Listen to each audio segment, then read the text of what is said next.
basmalah bersama. Bismillahirrahmanirrahim. Bismillahirrahmanirrahim. Ya, baik. Para siswa, ini materi yang keempat. Jadi pertemuan keempat. Itu suara saya bisa feedback ya, tolong dimatikan aja. Yang masih menyalakan ya supaya tidak feedback, itu suaranya nggak enak banget saya mendengarnya.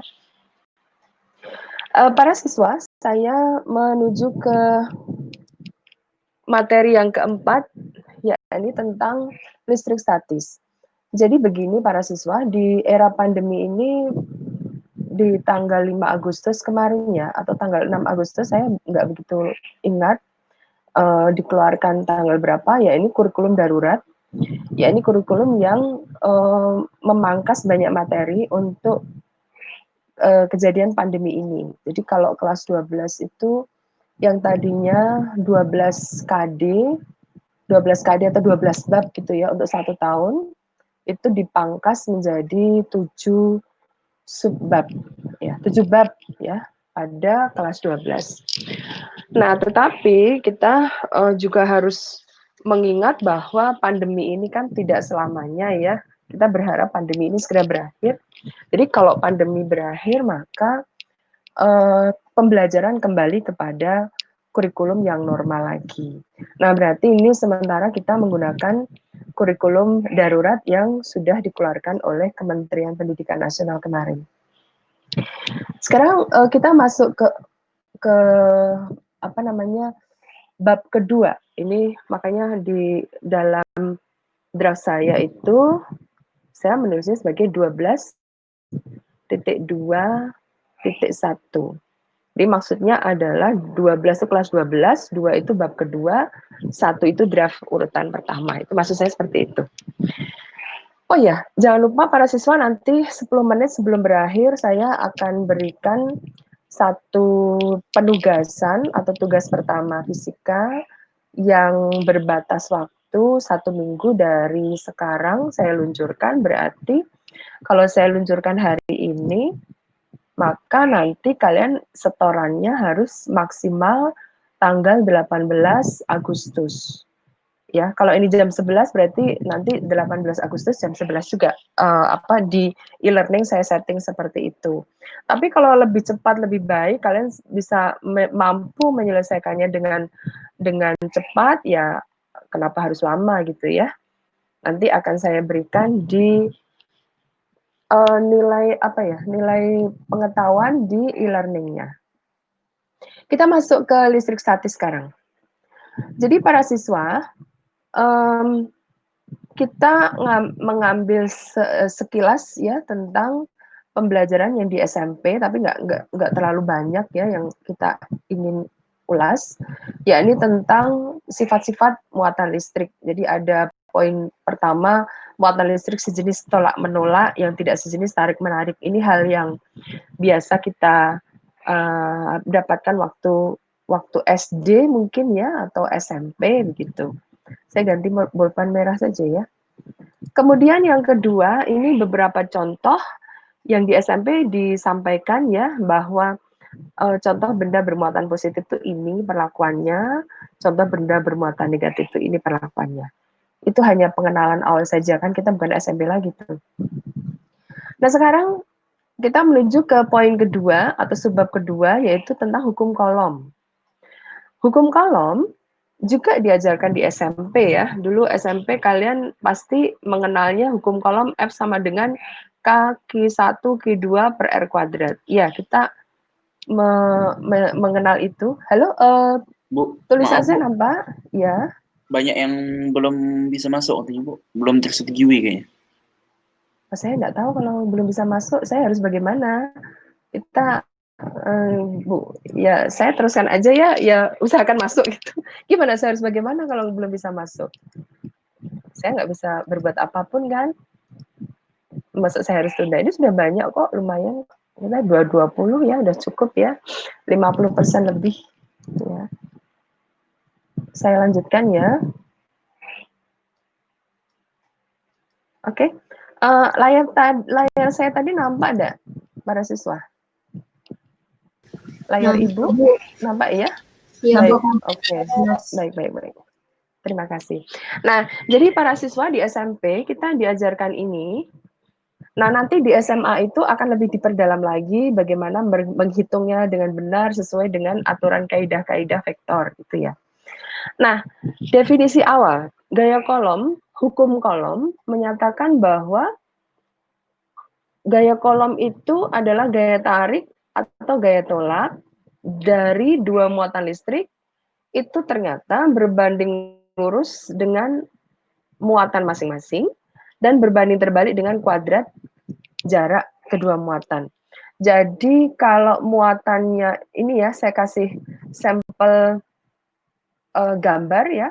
Kalau muatannya sejenis positif dengan positif, ini positif dengan positif, dia tolak menolak.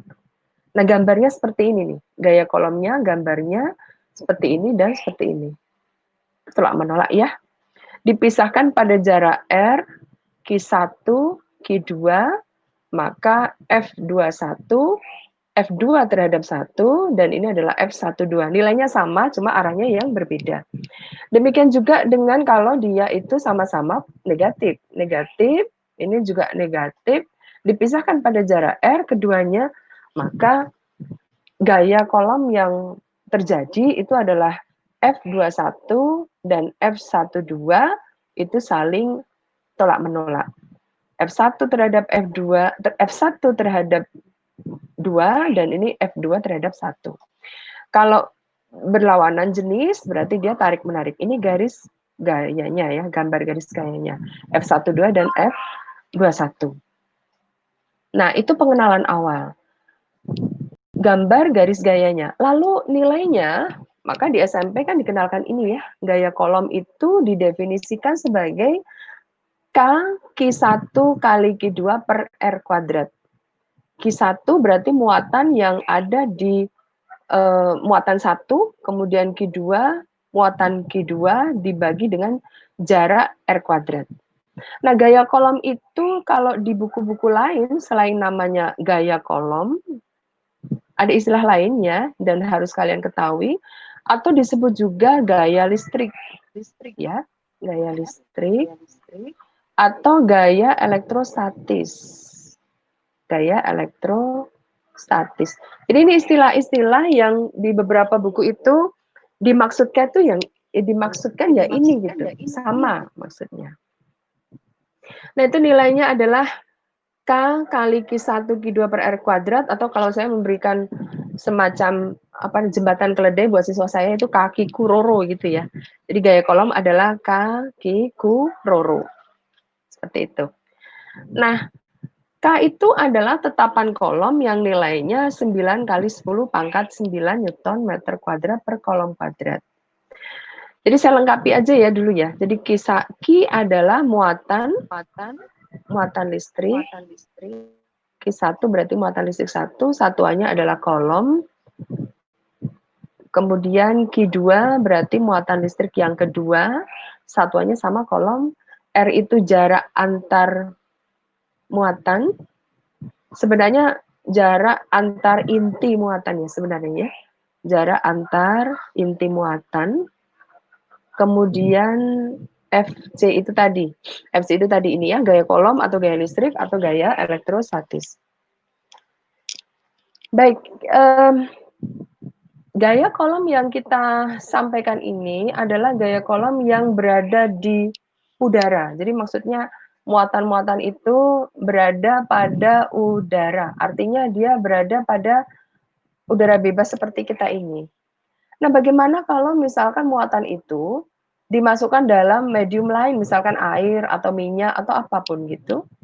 Maka tentu saja adanya medium itu menyebabkan gaya kolom akan berkurang. Jadi jika medium itu bukan udara, maka gaya kolomnya akan berkurang. Atau dengan kata lain, gaya kolom yang terjadi pada dimasukkan dalam medium tertentu itu nilainya pasti lebih kecil daripada kalau kalau muatan itu berada pada udara bebas. Seperti itu ya.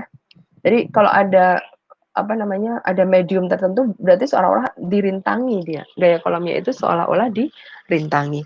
Ini hanya permisivitas relatif perbandingan, saya tidak akan bahas ya. Yang akan saya bahas yang berikutnya adalah grafik gaya kolom, konsep-konsepnya dulu ya.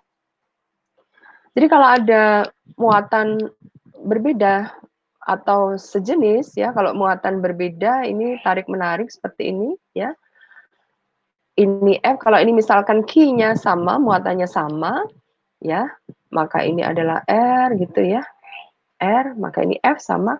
F nilainya adalah Q kuadrat per R kuadrat. Q1 kali Q2, kaki kuroro. Kalau Q-nya sama berarti Q kuadrat per R kuadrat.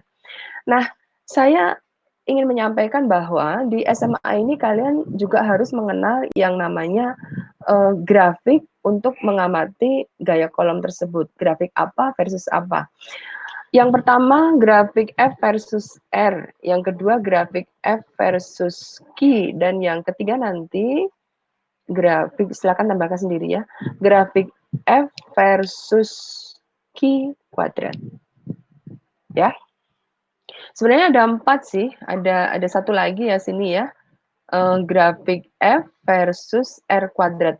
Tadi versus R kuadrat, versus Q, dan versus Q kuadrat. Kita amati satu-satu.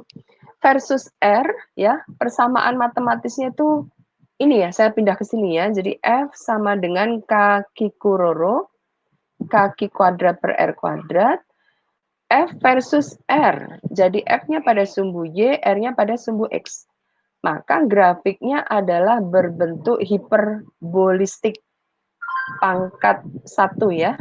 Kalau ini dipangkatkan nanti ada lagi R kuadrat gitu ya, nanti beda lagi tuh. Jadi ini hiperbolistik, kalau dengan R hiperbolistik. Hiperbola maksudnya ya. Kalau grafik hiperbola dalam matematika itu kan bentuknya seperti ini sebenarnya. Nah, ini. Ini kita tidak ambil karena R itu tidak mungkin dia negatif, maka tidak perlu kita gambarkan.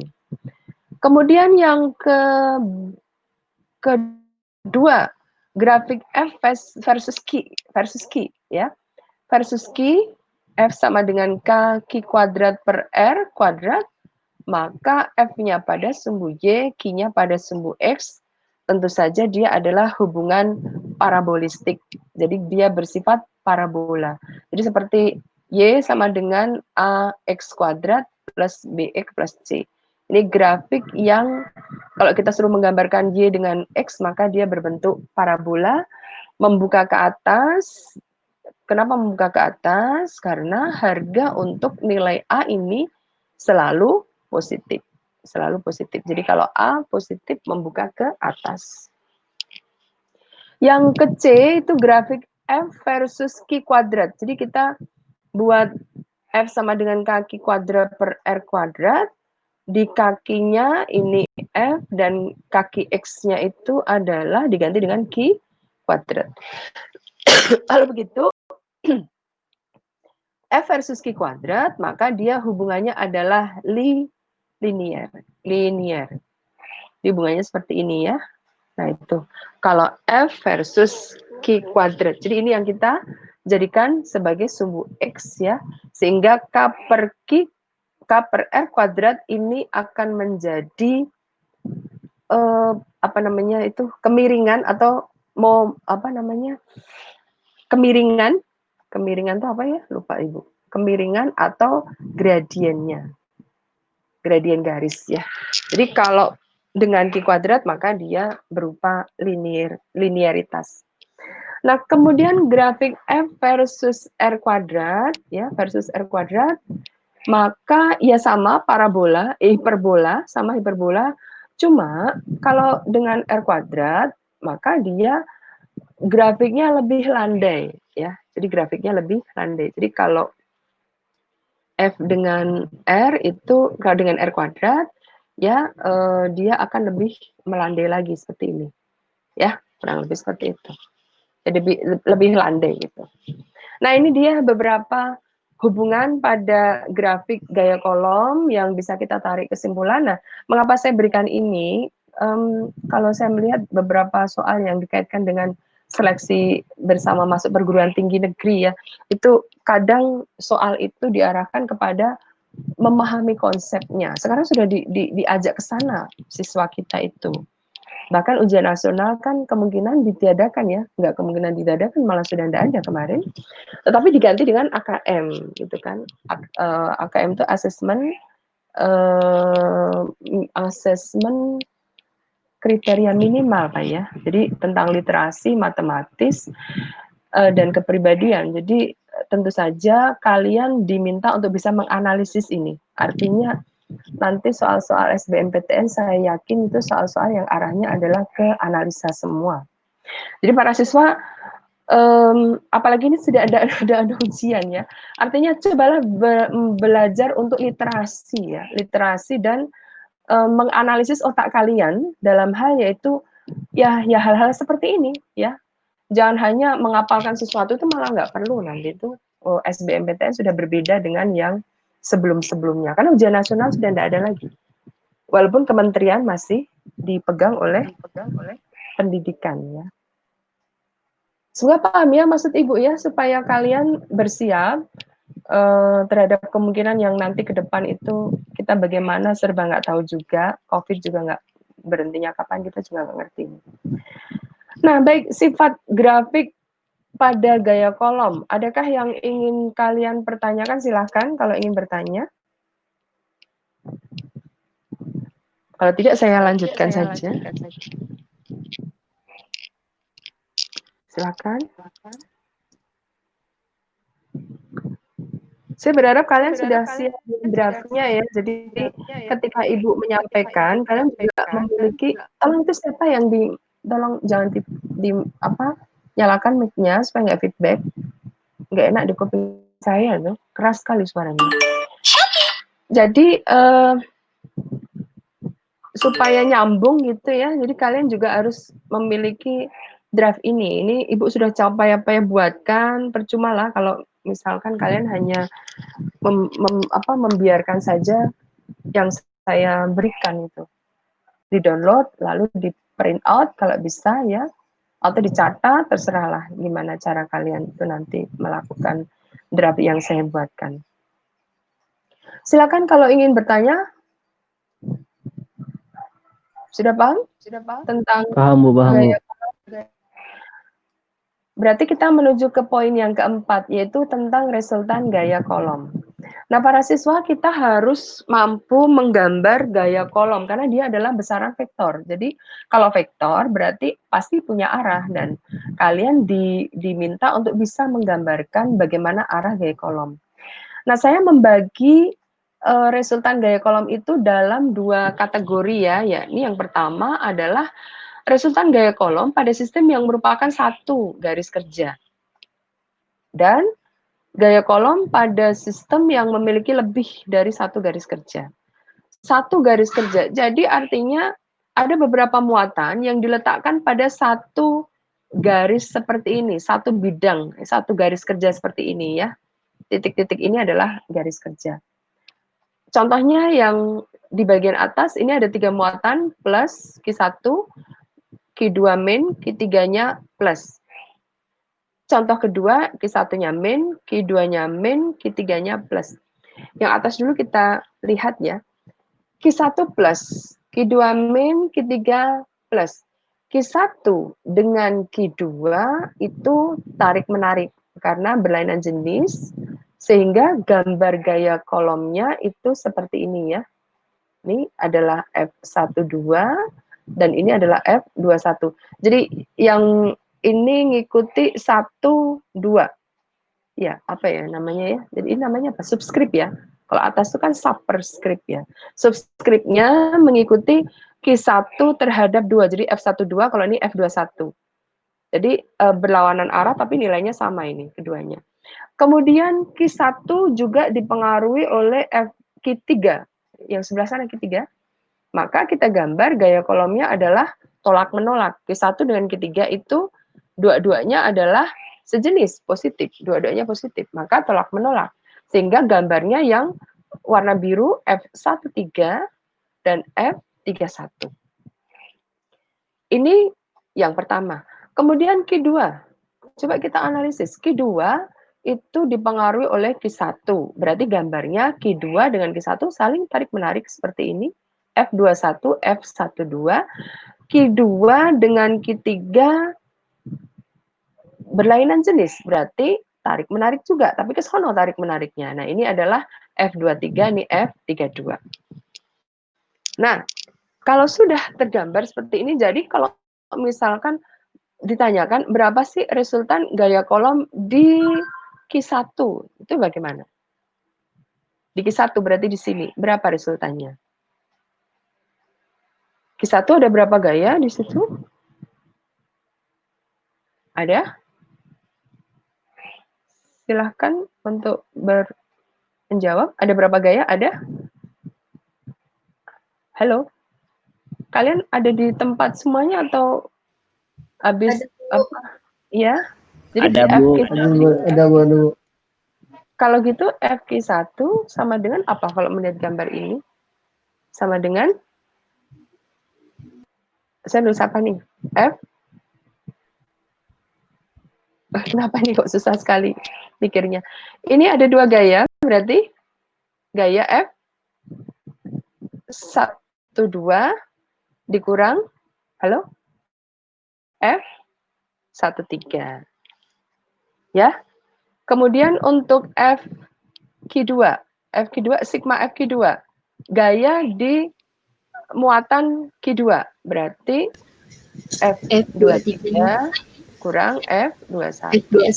Demikian juga dengan resultan gaya F di Q3.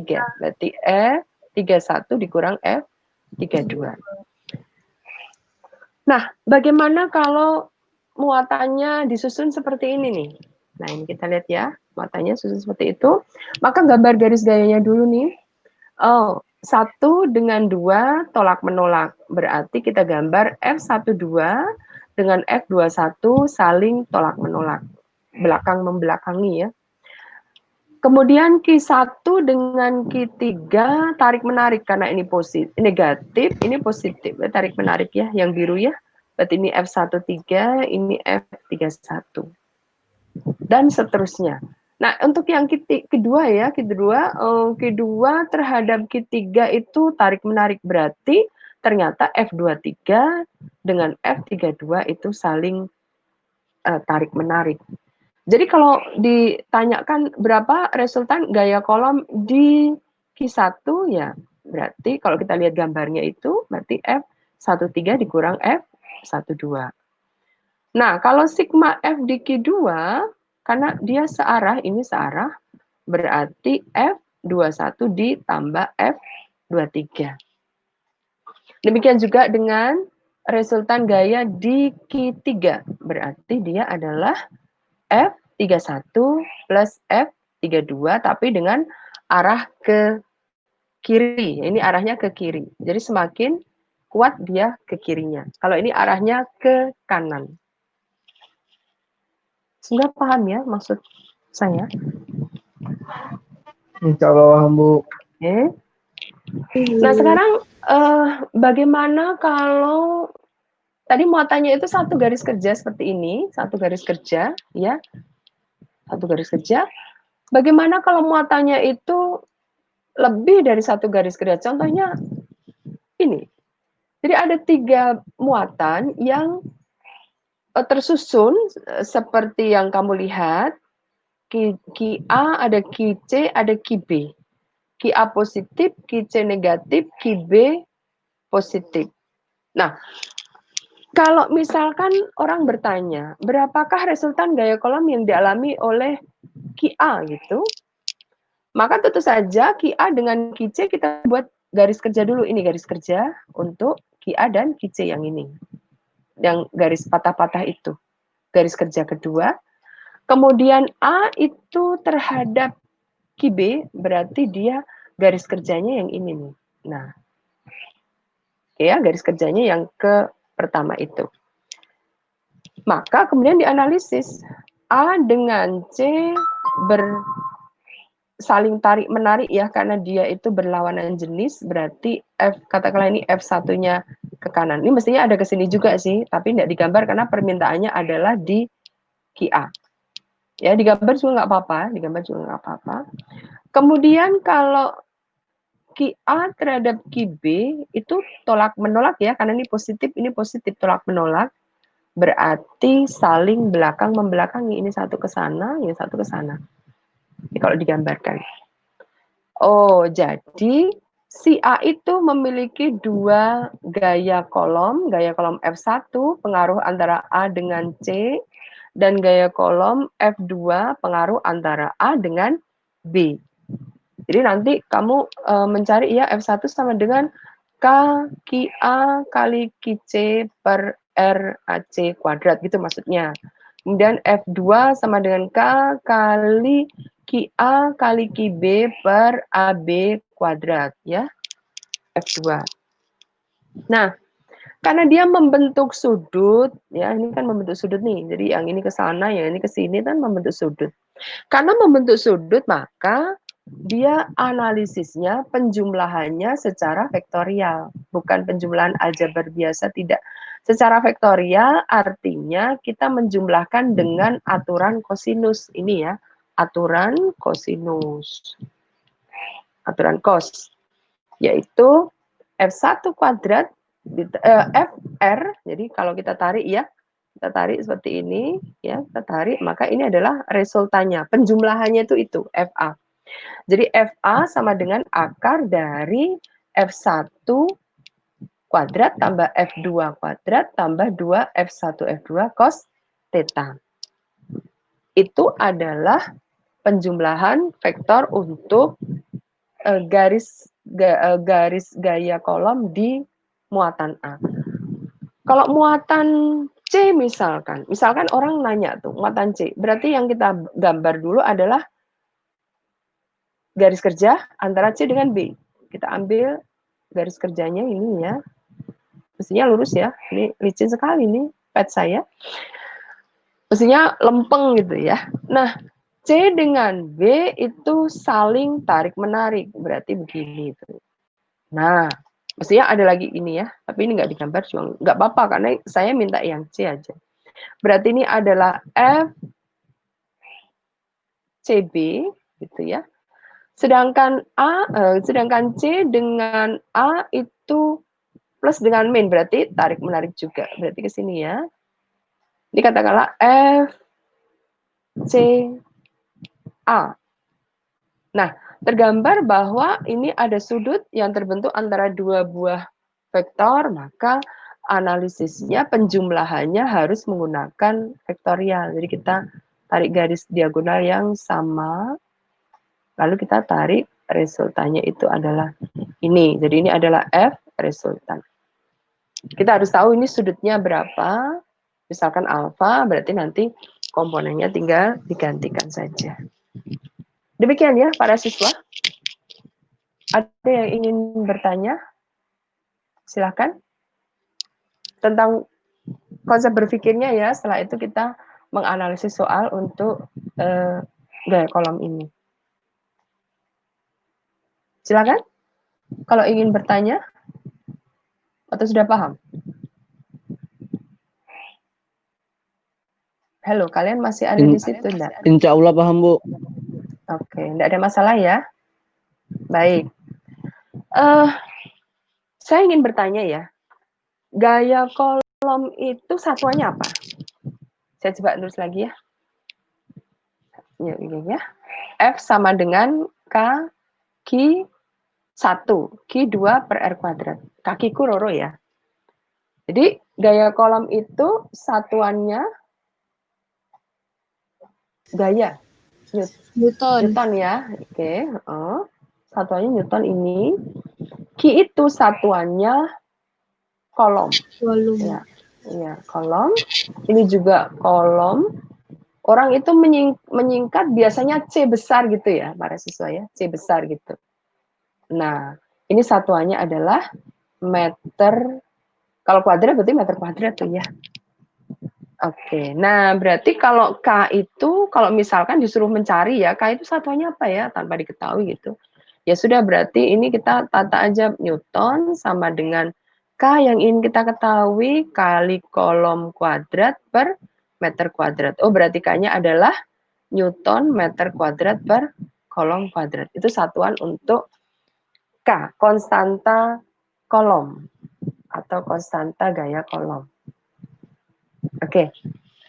Sampai di bagian ini ada yang ingin kalian tanyakan sebelum saya lanjutkan tentang listrik statis ya. Disebut statis karena dia tidak mengalir ya. Jadi dia bersifat diam saja tuh, tidak mengalir. Kalau yang kemarin kita pelajari itu dinamis karena ada aliran elektron di sana. Aliran elektron. Jadi sebenarnya yang mengalir elektronnya ya. Arus listrik tetapi kita mengenalnya. Berbeda ya, arus listrik dengan arus elektron itu berbeda konsepnya. Ada yang ingin disampaikan, ditanyakan? Sudah jam 11 lebih 38, jadi jam 11.40 saya umumkan penugasan untuk kalian, yaitu penugasan di listrik dinamis. Silakan. Sudah bisa dipahami? Saya sudah buatkan draftnya, saya juga webinarkan. Jadi saya berharap ada kerjasama, kemandirian kalian, dibaca juga, ya kalau enggak ya mengandalkan ibu saja 100% enggak akan bisa ya, karena kita ini juga dibatasi oleh waktu, dibatasi oleh kuota bahkan ya kan, dibatasi oleh kuota. Oke. Ada yang mau disampaikan? Cukup jelas untuk pengenalan listrik statis, ya. Baik, kalau begitu saya jelaskan penugasannya ya. Sebentar, saya hentikan dulu berbaginya. Oh, sebentar ya.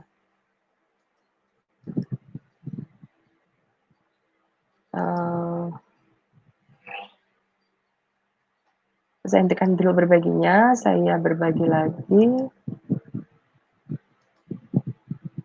yang ini. Nampak kalian penugasan 1 kelas 12? Pak, Bu. Nampak, Bu.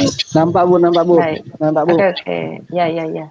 Baik, silakan dicatat dulu di kertas, di buku soal ini. Ada 2 soal saja. Soal 1 dan 2. Gambar dulu rangkaiannya ini.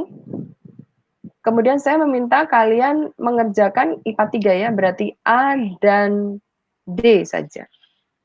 B, C, E nggak usah. Jadi saya meminta mencari arus yang melewati rangkaian ini berapa, ini semua kelas harus mengerjakan.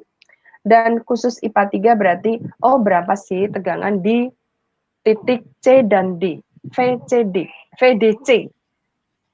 VCD dengan VDC beda ya. Oke, silakan dicatat. A dan apa tadi, Bu? Gimana? A Tadi, dengan D. A IPA dengan 3 kan? Iya, Bu. Iya. IPA 3 itu A dengan D saja. B, C, E itu kelas lain berarti. Bisa ya, yang melewati semua yang melewati rangkaian ini pakai Kirchhoff 2, sudah Ibu jelaskan ya, sigma IR tambah sigma E sama dengan apa? Sama dengan 0 ya, kalau dia rangkaian tertutup. Nanti I-nya ketemu ya, silakan dipelajari kembali. Draft saya yang kemarin itu banyak sekali saya nulisnya. Kemudian yang D, VDC. Di titik D dengan C, itu rangkaian terbuka. Nah, bagaimana cara menganalisis rangkaian terbuka sudah saya ajarkan juga. Di materi saya juga sudah ada. Sudah cukup nomor 1-nya? Ada yang mau disampaikan, ditanyakan? Yang nomor 1? Sudah, Bu. Sudah, baik. Kemudian yang nomor 2 ini ya. Nah, sama. Nomor 2 itu Ibu cuma meminta kalian mengerjakan A dan D sesuai kelas. A untuk semua kelas IPA 3 hanya D saja. Jadi A dan D saja. Silakan digambar rangkaiannya. ya.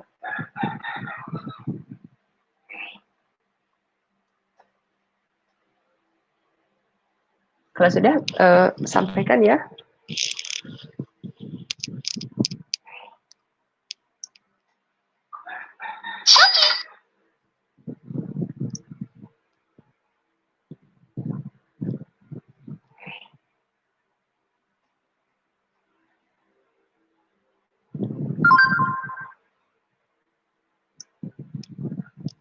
Oke, sudah belum? Sudah Bu, sudah Bu, sudah Bu. Sudah, Bu. Baik. Para siswa, nanti kalian Ibu buatkan di e-learning itu kan ada menu apa tuh ya? Menu untuk apa namanya? Saya nggak bisa buka e-learning ya karena saya masuk ke webinar. Menu untuk penilaian pengetahuan itu ya, yang biasa kawan-kawan guru itu berikan tugas. Nah, nanti 13 kalian itu. ya kalian nanti foto dan dimasukkan ke sana.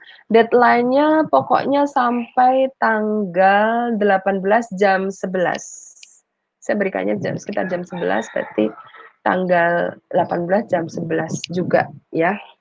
Dan itu kalau kalian misalkan udah selesai 1 hari ya langsung aja kirimkan karena kan nilainya nanti juga berkaitan dengan durasi waktu ya. Kalau lama dengan lemot, dengan dikejar-kejar, dengan yang cepat itu kan harus beda ya nilainya. Maksud sama semua sih gitu. Semoga paham ya. Jadi kalau udah langsung bisa selesai ya langsung kirimkan aja, nggak usah tunggu nanti tanggal 17 dikirim ya ngapain juga lama-lama gitu. Ya.